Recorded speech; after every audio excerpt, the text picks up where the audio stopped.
It's another thoughts and opinions and questions.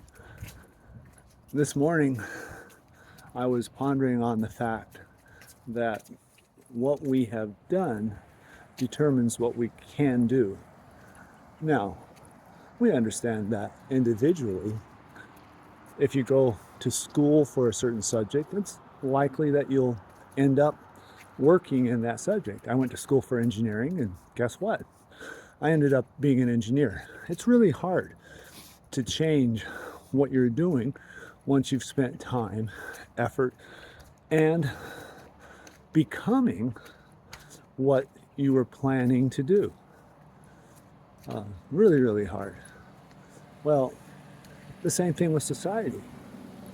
If you build, like we have done, houses all in a row on streets that required cars to get around, separated so that even walking in neighborhoods is an exercise, guess what?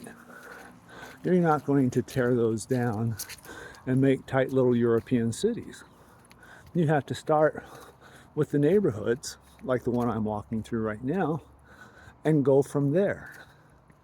So, I wondered about this when I was a young man walking to Brigham Young University every day.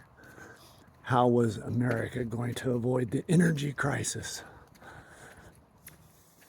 Just the transportation alone would use up a lot of energy. And because American cities were so dispersed and our suburbs were so far away from our locations of manufacture, that the inevitable commute had to happen.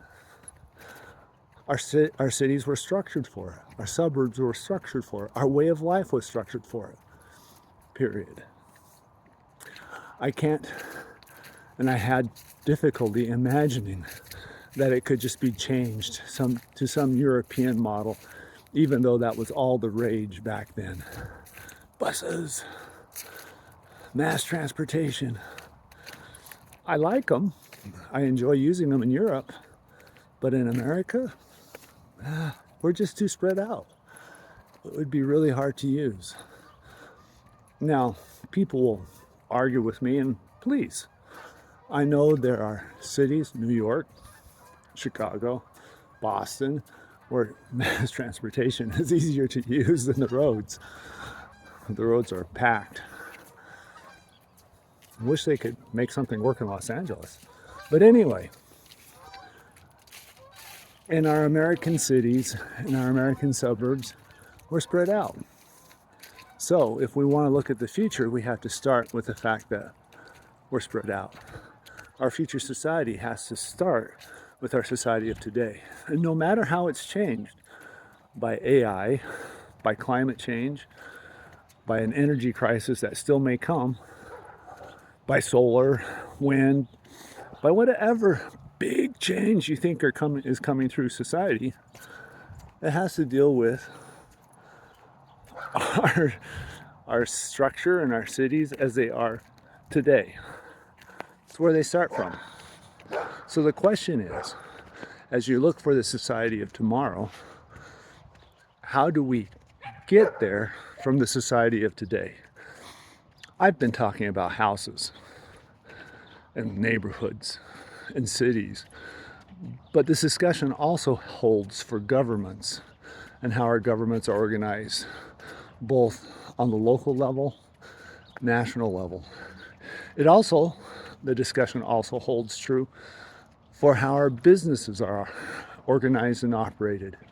You can't just imagine some new way of doing business, completely different from what exists now. There has to be a transition. So the question is, from me to you, what's going to happen during that transition? What kind of jobs will happen? What kind of careers will appear? Because we will transition. That's something we've learned throughout the centuries. Society will transition and change to adapt to the needs, the resources, the technology that has happened. So what are your thoughts?